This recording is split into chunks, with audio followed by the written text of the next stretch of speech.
Alrighty, so I have days where I can't quite get it together. I can't quite focus, and I start spiraling into sadness, depression, and then frustration because I can't quite get it. And what I do a lot of times is I'll pull up an audiobook or put on NPR, GBH, BPR. I'll listen to podcasts. And I was doing this the other day because I couldn't quite get there. And sometimes I really search out anything with Anthony Bourdain in it. His voice, his clarity, his self-deprecation, his truthiness, his ability to be blunt and honest and to tell the truth about himself helps me to refocus and helps me to breathe and helps me to approach my paintings a little differently. But having a voice speaking about something I'm interested in helps me to pull it back together and focus and then start accomplishing things. And the other day when I was looking for a podcast to listen to, a new one, this popped up. Survivor. There's only three podcasts up, but I started listening to it. And it helped me a lot because it's all about women who or people. So far they only have 3 interviews, and three discussions with 3 women about sexual abuse and violence. One is surviving a plane crash, and the trauma that's caused through these events, and how these women were able to pull themselves out of it. So that's the kind of thing I look for is people. Sometimes I just look for sheer funny stuff so I can really remove myself from my head. But then there's other days where I need a lifeline. And so that's why I pull up Anthony Bourdain, and that's how I found iSurvivor. It was on my podcast homepage as a featured podcast, excuse me. And it got me thinking about my friend Julie DeRosa. Julie DeRosa I've known for several years. This is her Facebook page. That's Julie, biting on a heart. Julie and I did a show together back in Pawtucket, Rhode Island, just outside of Providence, several years ago.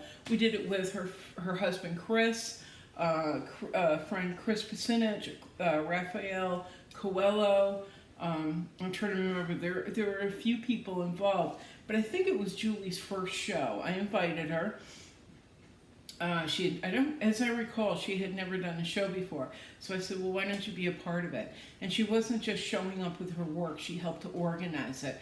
And she kind of learned the process of organizing it. And we ran into issues that she had to deal with because I couldn't deal with them anymore. And she learned all about the project of just doing a show, I believe, through doing this. And that's my understanding. And she has gone on to organize other shows. And not just organize other shows, but to take the work that she was showing at Pop-Up in Pawtucket and evolve.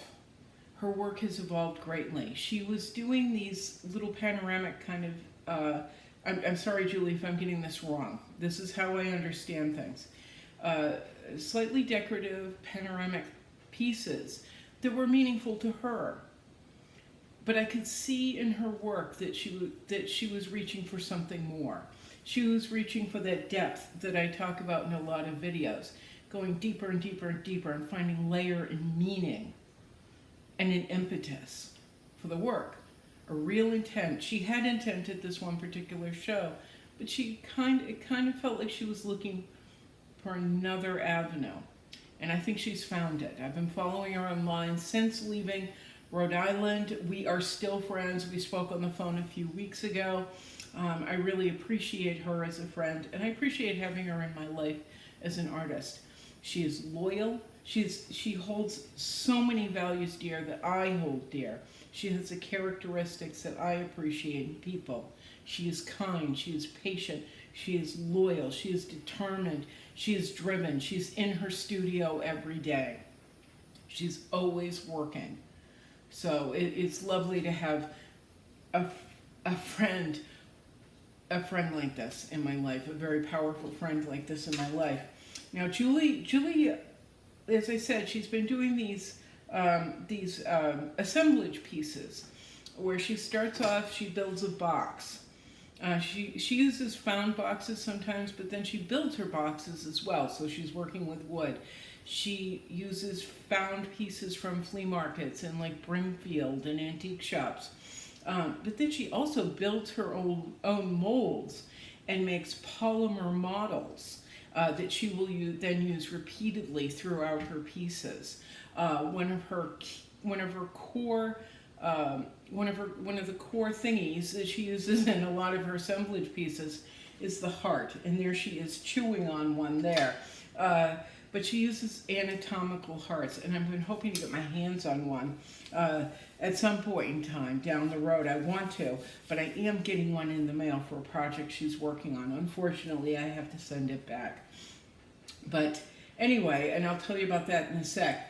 Here's Julie's personal page. If you want to look her up on Facebook, this is her personal page right now. She's got a lot of photos of friends and family up. So I'm not going to focus on this one. What I'm going to do is go right over here. She's got a link to her business, Sacred Relic Studios. Sacred Relic Studios. There's her logo. She uses it beautifully throughout her social media. And here's one of her anatomical hearts that I was telling you about. She did a piece a while ago using one of these. I just fell in love with it.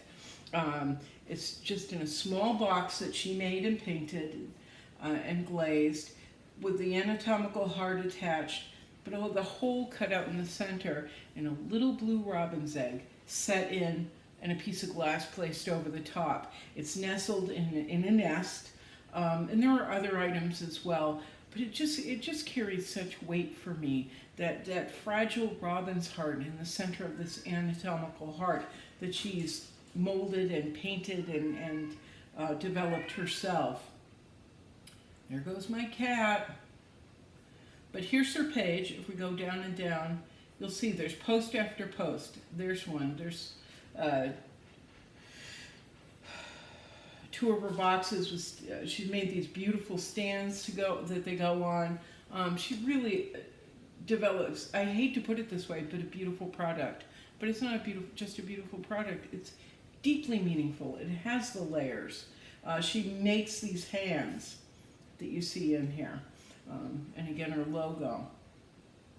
But she is absolutely diligent about her social media work.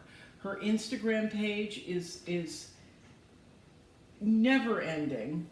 There's the anatomical heart again. Every day, come on. Okay, we don't want to work right now. We're frozen. It happens. Every day she's posting several times a day. Okay, now I'm going to try and pull her up here. Here, if you're looking for her on Instagram, there's her page.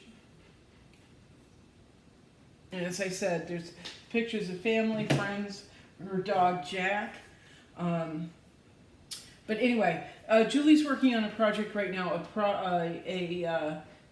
what she's calling a public art project. Where is it? Jesus Christmas.